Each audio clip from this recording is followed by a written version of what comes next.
Indian media, सच सबसे पहले सबसे तेज।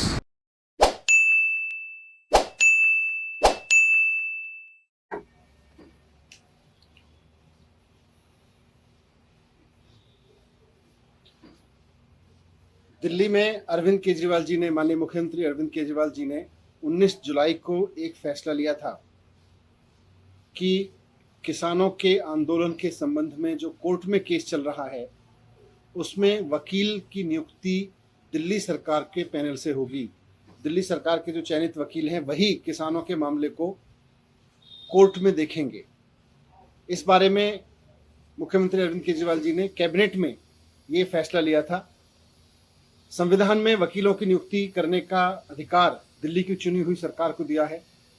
माननीय सुप्रीम कोर्ट ने भी अपने फैसले में इस अधिकार को ठीक से एक्सप्लेन करते हुए कहा है कि दिल्ली की सरकार, दिल्ली की चुनी हुई सरकार के पास, दिल्ली के मुख्यमंत्री के पास ये अधिकार है कि वो वकीलों का चयन करेंगे।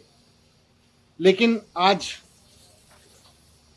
लेफ्टिनेंट गवर्नर साहब ने उस फैसले को बदल दिया है। लेफ्टिनेंट गवर्नर साहब कहते हैं कि संविधान में मुझे अधिकार दिया गया है कि मैं दिल्ली की चुनी हुई सरकार के फैसले से असहमत होने की स्थिति में उसे केंद्र सरकार के राष्ट्रपति के पास भेज सकता हूं रेफरेंस के लिए, और तब तक के लिए मैं ऑर्डर कर सकता हूं दिल्ली सरकार को। संविधान में उनको यह अधिकार दिया गया है।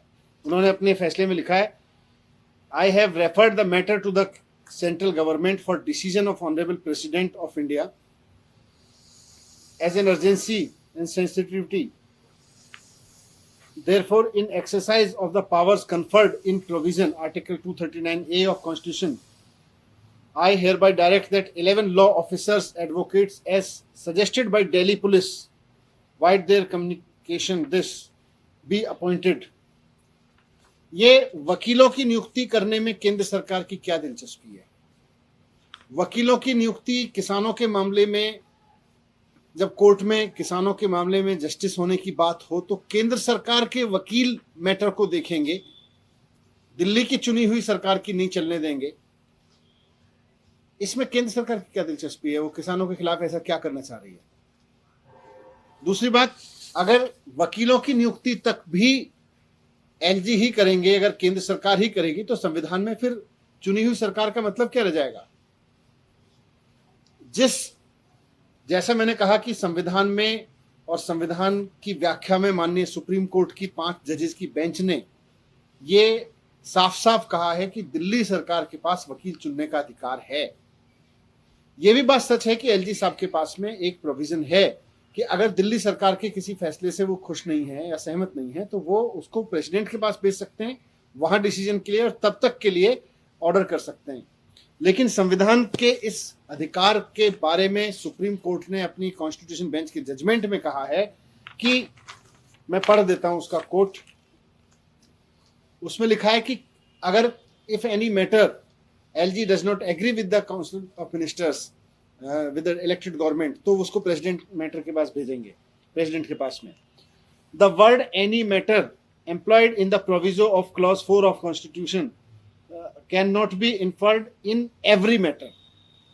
सुप्रीम कोर्ट कहता है कि अगर संविधान ने एलजी साहब को यह अधिकार दिया है कि वो किसी मामले में चुनी हुई सरकार के फैसले से असहमत होंगे तो उसको केंद्र सरकार के पास भेजेंगे ताकि प्रेसिडेंट का डिसीजन उस पर लिया जा सके, तो किसी मामले का मतलब ये नहीं होगा कि हर एक मामले में।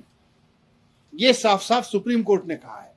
यह भी कहा है कि the power of lieutenant governor under this said provision represents the exception and not the general rule which has to be exercised in exceptional circumstances।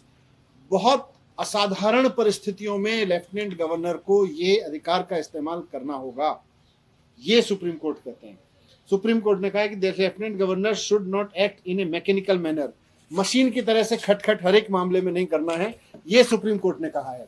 लेकिन केंद्र सरकार लेफ्टिनेंट गवर्नर साहब से इस अधिकार का जो संविधान में उनको दिया गया है कि आप चुनी हुई सरकार के फैसले से सहमत हो तो आप हमारे पास भेजें, इसका लगातार हर मामले में इस्तेमाल करा रही है, आए दिन इस्तेमाल कर देते रहते हैं। तो अगर इस अधिकार का उपयोग करके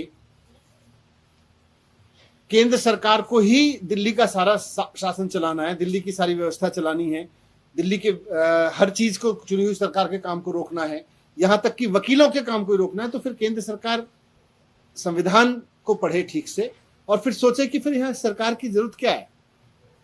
फिर चुनी हुई सरकारें चुनाव क्यों कराए जाते हैं, चुनाव पे इतना शब्द क्यों, लोकतंत्र संविधान की बात क्यों।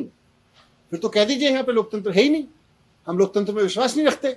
लोकतंत्र की बात करेंगे और फिर लोकतांत्रिक तरीके से चुनी हुई सरकार के काम में एक ऐसे प्रोविजन का जिसके लिए कहा गया है कि कभी कभार बहुत असाधारण मामलों में इस्तेमाल करेंगे, उसका रोज हर तीसरे दिन इस्तेमाल करा रहे हैं। अगर वकील चुनने का काम भी दिल्ली के मुख्यमंत्री नहीं करेंगे तो फिर मुख्यमंत्री के पास पावर क्या है। और ऊपर से किसानों के मामले में मैं पूछना चाहता हूं केंद्र सरकार से कि किसानों के मामले में आप किसानों के खिलाफ ऐसी कौन सी साजिश रच रहे हो जिसका आपको डर है कि अगर अरविंद केजरीवाल जी के खड़े हुए वकील हुए तो वो साजिश आपकी काम नहीं हो पाएगी, कामयाब नहीं हो पाएगी। इसका जवाब दें और साथ साथ में मैं रिक्वेस्ट करूंगा कि इस तरह से किसानों के मामले में और दिल्ली की चुनी हुई सरकार के मामले में टांग अड़ाना पड़े।